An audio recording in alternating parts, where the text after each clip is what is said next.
Opinions and ideas expressed in the following Moraine Valley Broadcast Channel recording are those of its creators and do not represent the views of Moraine Valley Community College.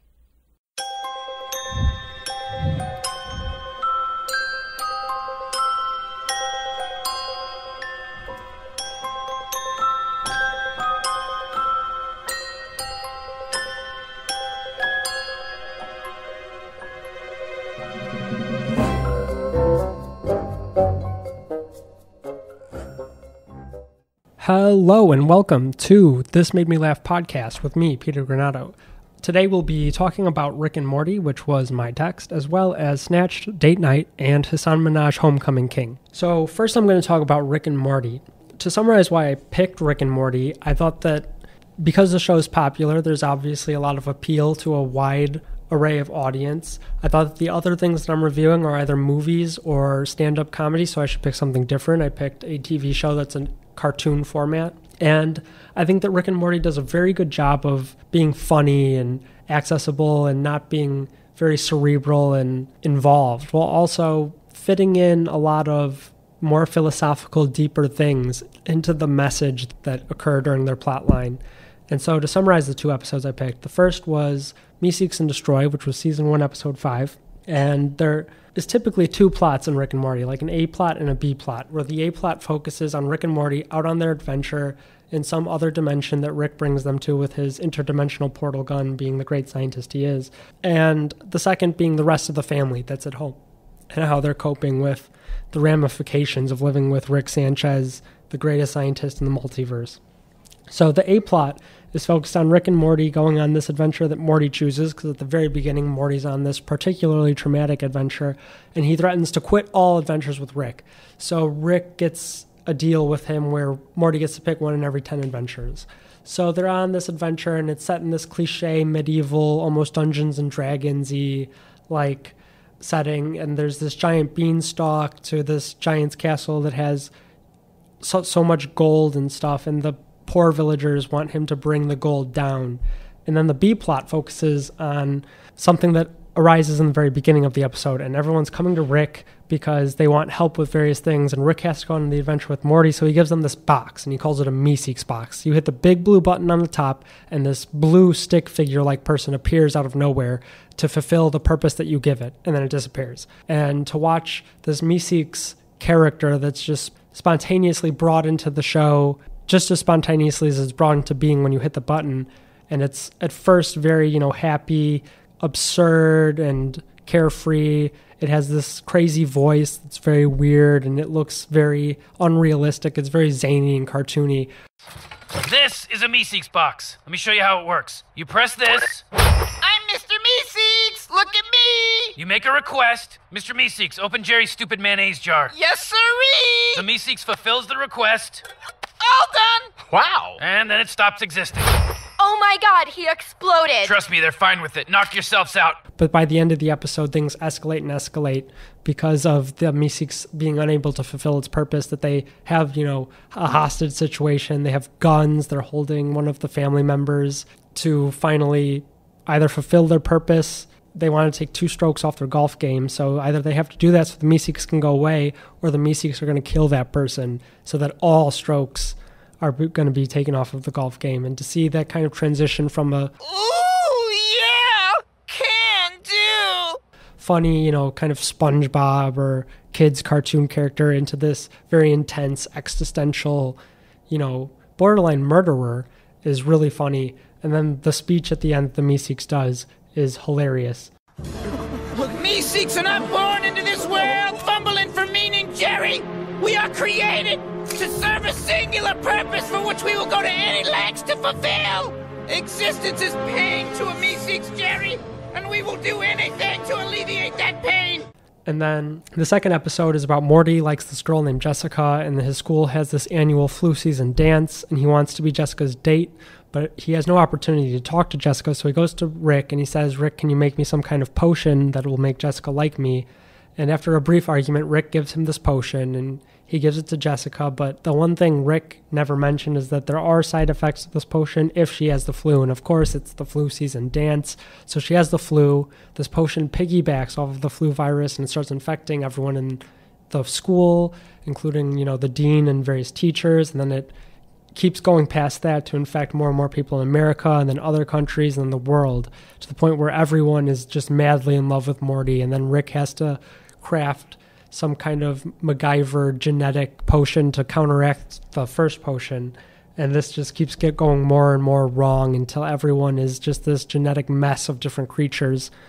And so at the end of the episode, it kind of pokes fun at science fiction. It's satirical, and it's like Rick has all these, machines and gadgets that can let him travel throughout dimensions, and he's also the smartest man in the multiverse. So evidently, if the many worlds interpretation of quantum dynamics is correct, then Rick has a dimension where he solved the problem. And then also, because there's infinitely many dimensions, Rick, in one of those dimensions where he solved the problem, also dies along with Morty right around the time when they would need to get out of the dimension that Rick ruined. So the solution to the plot at the end of the episode is that Rick and Morty just portal out into a different dimension where Rick solved everything. It was great.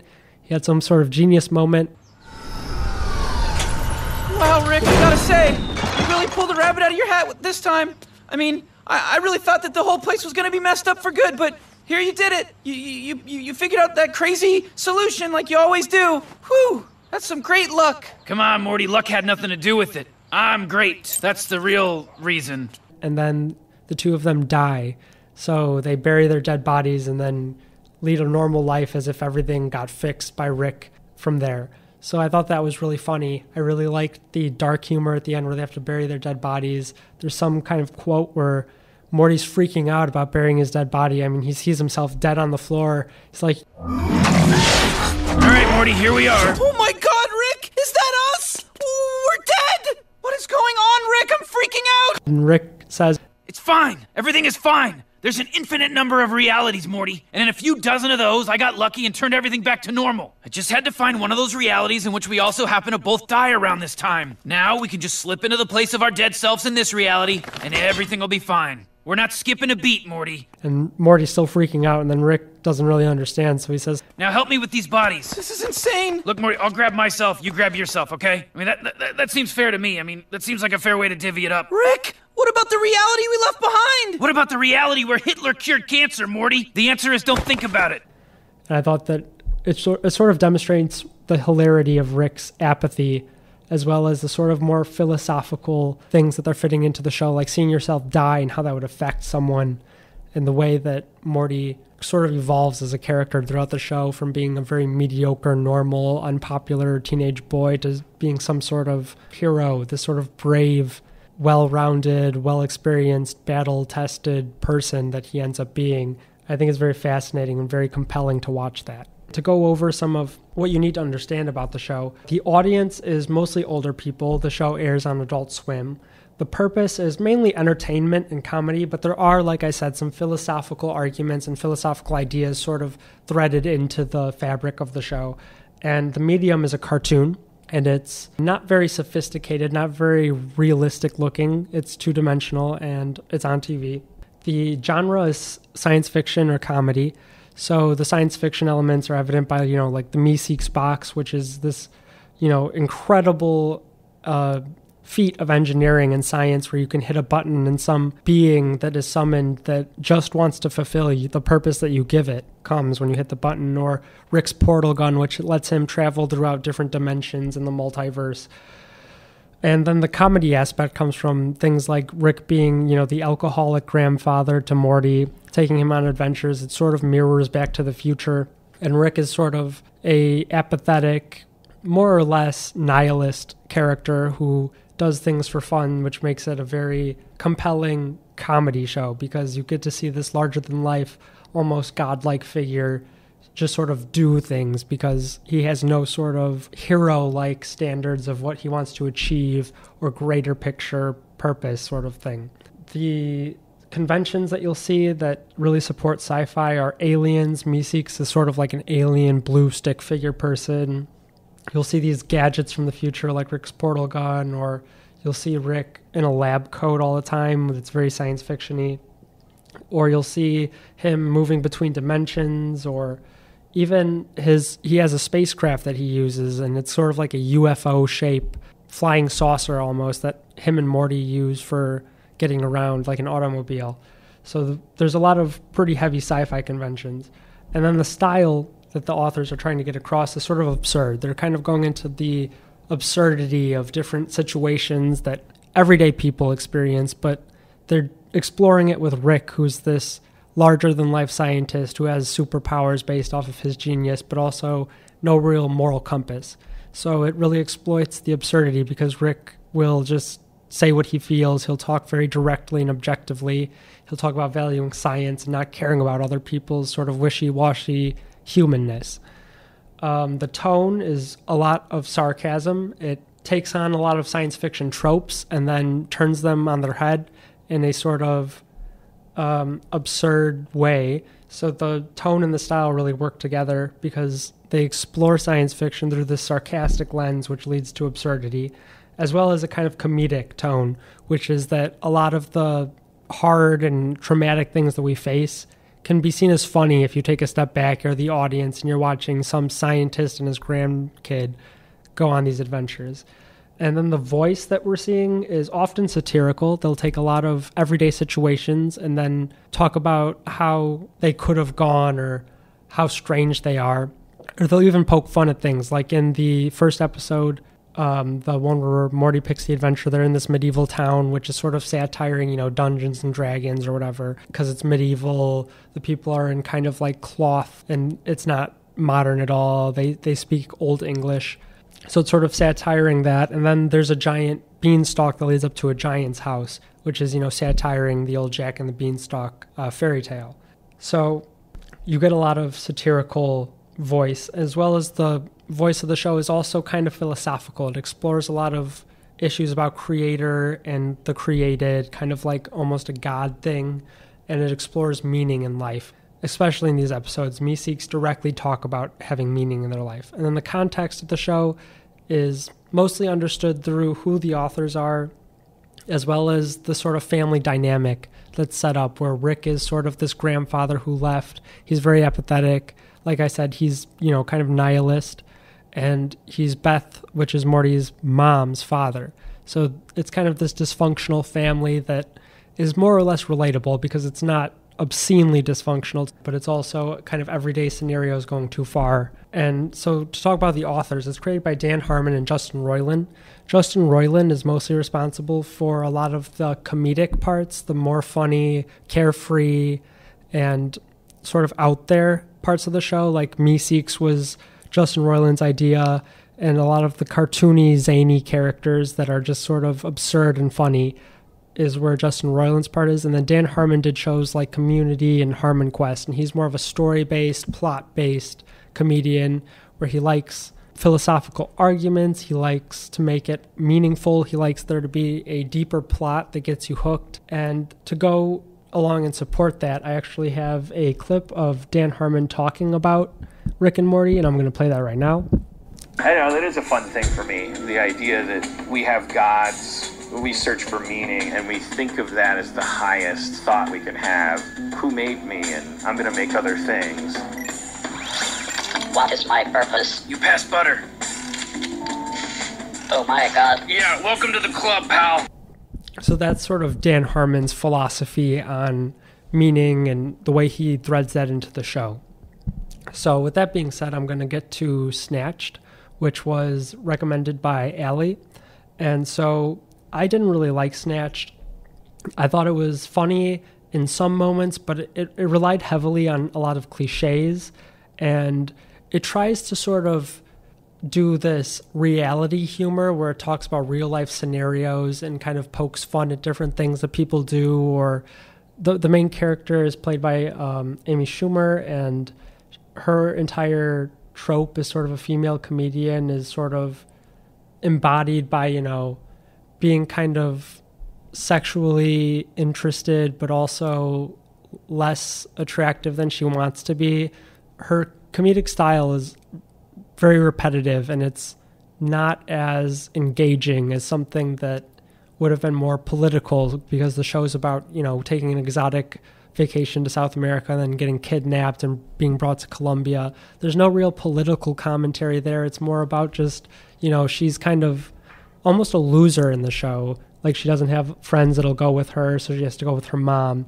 And so it's a lot of, she finds like an attractive guy and she wants to hook up with him, but then she ends up getting kidnapped because of this guy. And I don't think that it's very engaging, the style of comedy that the show uses.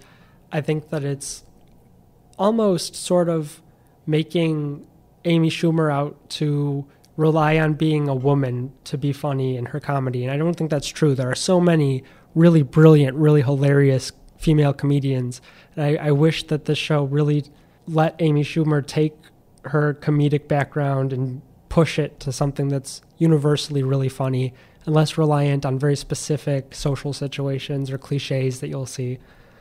So then the second show is Date Night, which is very character-based. It has a basically boring married couple in New Jersey who are in like the routine patterns of interaction from day to day. And it becomes this huge adventure for them where they have to go through all these hurdles of, police and these people that are involved in this situation. They're asking for a flash drive and they're willing to pull a gun or kill them for this flash drive. And they're in a hostage situation. They have to escape. And it's very action-based, very high stakes. It's not entirely suspenseful. But I thought this was pretty funny.